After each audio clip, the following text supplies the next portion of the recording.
सिंधु देश मुक़दर आहे। साईं जी एम सैद रहबर आहे। सभिनी दोस्तनि खे जीअं सिंधु देश हिकिड़ी नंढड़ी वज़ाहत कंदा हलूं। लेनिन चयो हो त मूंखे अख़बार ॾियो ऐं तव्हांखे इनकलाब ॾींदुसि। उहो उनजे करे त जीअं हिकिड़ी रियासत जे सिस्टम जे अंदरि उनजो चोथों थंभो जेको आहे सो मीडिया हूंदी आहे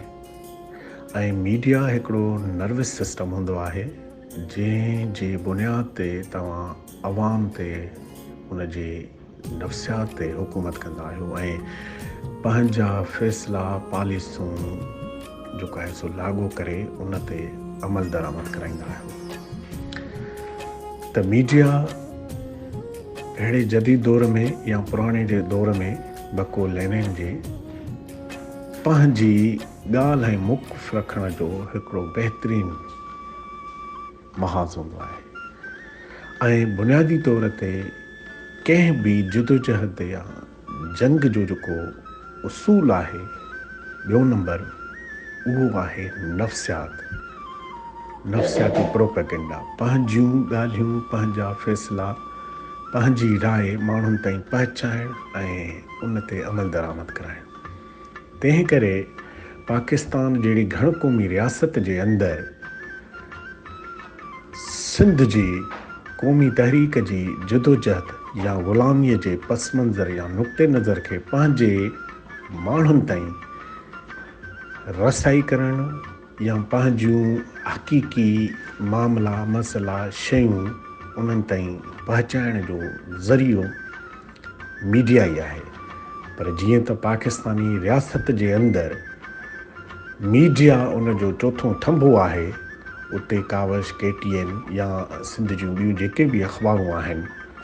उनजे मातहत आहिनि, उनजो हिसो आहे, उनजी आइन उनजी रजिस्ट्रेशन पॉलिसी जे मुताबिक़ हलंदियूं आहिनि। तंहिं करे हू सिंध जी क़ौमी तहरीक या सिंध जी जेकी ग़ुलामीअ वारी सूरत आहे उहा वाज़े तौर ते पेश न करे सघंदा आहिनि, छो त उन्हनि जा इश्तिहार बंदि थींदा आहिनि, उन्हनि जूं पघारूं बंदि थींदियूं आहिनि या हुननि जा ॿिया जेके मुआशी ज़रिया आहिनि उहे बंदि थींदा आहिनि ऐं हुननि जी रजिस्ट्रेशन या ॿियूं शयूं कैंसिल थी सघनि थियूं ऐं उन्हनि ते पाबंदी मड़े सघनि था रियासती इदारा। तंहिं करे अहिड़ी सूरत हाल में असां voice of Indus nation network ऐं सिंधु देश अख़बार ऐं वॉइस ऑफ इंडस नेशन अख़बार जे ज़रिए सिंध जी जेकी असुल सूरत ऐं असुल शकिल आहे ऐं उन जा जेके जेको आहे सो ॾुख सूर ऐं ग़ुलामी वारी जेकी बदतरीन सूरत आहे उहा न सिर्फ़ु पंहिंजे माण्हुनि ताईं पर आलमी इदारनि ताईं पहुचाइण जे लाइ इन नेटवर्क जो बुनियादु रखियो आहे। सिंध जे अंदरि जेकी बि जिबरी गुमशुदगियूं थियनि थियूं या एक्स्ट्रा जुडिशनल किलिंग थिए थी या जेके बि ॾोह थियनि था बकौल मार्क्स जे, त कंहिं बि रियासत जे अंदरि का तवाइफ़ या चोर लोफर या का बि बुराई पैदा थिए थी उनजी ज़िम्मेवार रियासत हूंदी आहे, उन जा रियासती इदारा हूंदा आहिनि ऐं उन जा हुक्मरान हूंदा आहिनि। त बकौल उन मार्क्स जे सिंध जे अंदरि जेके बि मामला मसइला थियनि था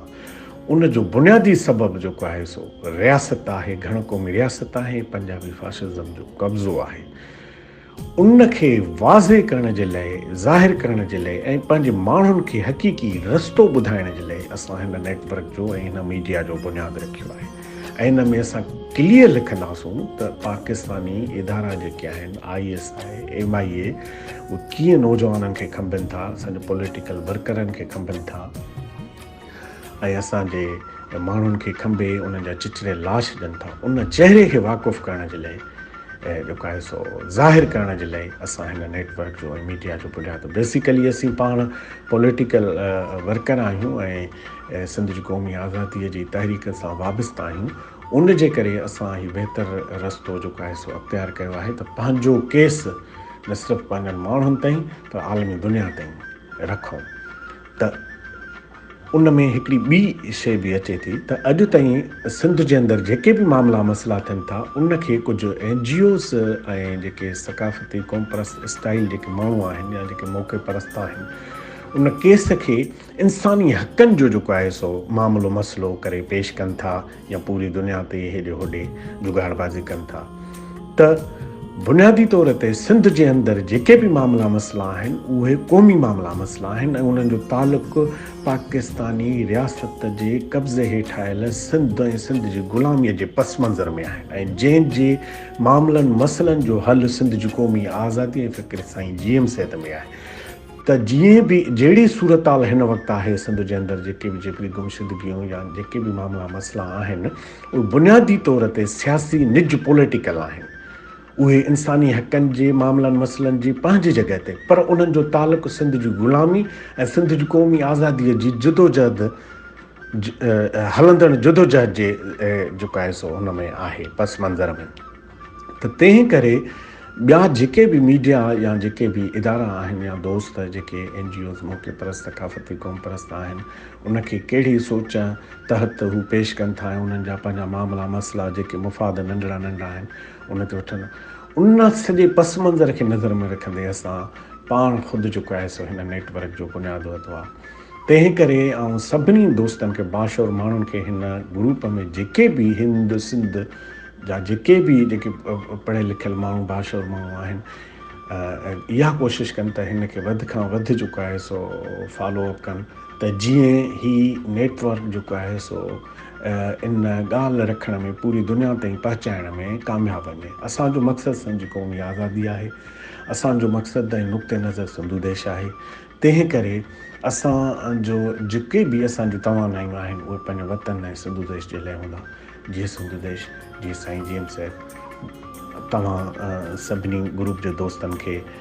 वरी बि गुज़ारिश कंदुसि त वधि खां वधि असांखे फॉलो कनि। असां ॿी का बि शइ नथा करूं, तव्हांजी हमदर्दी तव्हांजी जेको आहे सो फॉलो